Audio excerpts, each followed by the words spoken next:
તો ધોરણ 12 સામાન્ય પ્રવાહ પેપરમાં ચોરીના કેસ સામે આવ્યા, જેમાં પાટણમાં 7 કોપી કેસ, વિજ્ઞાન પ્રવાહમાં ગાંધીનગર અને વડોદરામાં 1 કેસ નોંધાયો, ધોરણ 10માં જામનગરમાં 1 કોપી કેસ નોંધાયો, તો ગાંધીનગરમાં વિદ્યાર્થી મોબાઈલ સાથે પકડાયો હતો.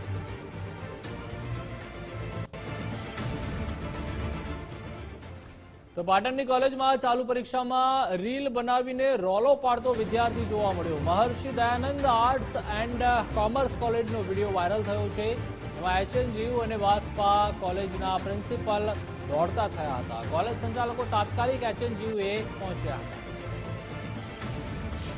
કે મીડિયા થકી ફોન ઉપર માહિતી મળી કે આવી રીલ બનેલી છે, ત્યારે મેં તાત્કાલિક Maharshi arts and commerce college વાસ્પા ના પ્રિન્સિપાલ સાથે સંપર્ક કર્યો અને સંપર્ક કર્યા પછી એમનો વિગતવાર અહેવાલ ને રજિસ્ટરના મેઇલ પણ મંગાવેલો છે. એટલે એ વિગતવાર અહેવાલ આવ્યા પછી એના પર શું કાર્યવાહી કરવી એ યુનિવર્સિટી વિચારશે. બીજું એવું પણ જાણવા મળ્યું છે કે અત્યારે યુનિવર્સિટીની કોઈ પરીક્ષા ચાલતી નથી, પરંતુ જે તે કોલેજોની ઇન્ટરનલ પરીક્ષાઓ ચાલે છે.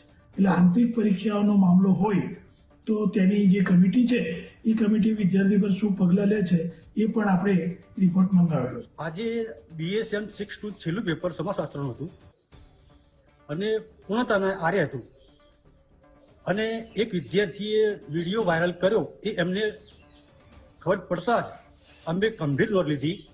અમે અમારા સત્તાધીશોને જાણ કરી અને અમે એમને જાણ કરી તુરંત જ અમે યુનિવર્સિટી આવીને કુલ સચિવ સાહેબને અહેવાલ આપ્યો છે. અમે વિદ્યાર્થીઓ સમક્ષ એવા પગલાં લઈશું કે કદી ક્યારે આ ગંભીર પ્રશ્ન ફરીથી બને નહીં, એ માટે અમે ગંભીર પ્રશ્ન